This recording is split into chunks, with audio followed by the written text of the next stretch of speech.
The lone wolf howls to rejoin the pack from which he is separated. But why does the pack howl when no wolf is lost? Isn't it obvious? Because there is no other way to say it. The night after the harvest moon, the body was discovered. It was nearing October, and the sun was still hot. But the leaves were falling now with intention, and every night was colder. Peter was walking home from the bus stop when he saw the flashing light of a fire truck up at Kildare Park. He wondered if there had been an accident.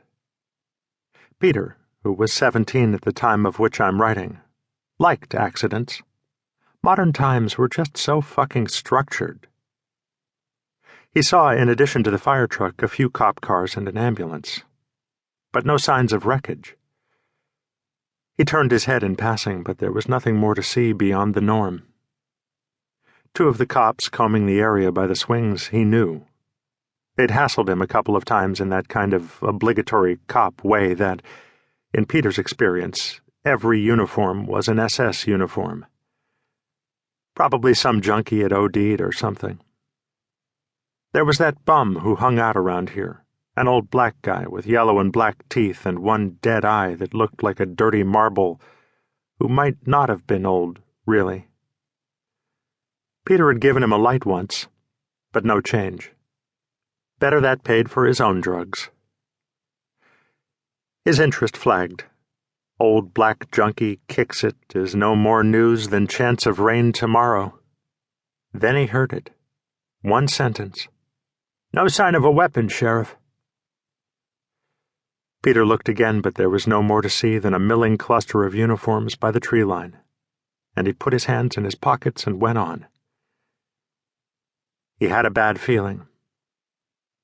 Nikolai had always told him that he had been born with an unusually receptive Swadhisthana chakra, and that underneath the surfaces of things, the illusion of the illusion, there is a secret, sacred frequency of the universe, and that the Swadhisthana was the channel through which it would sing to you.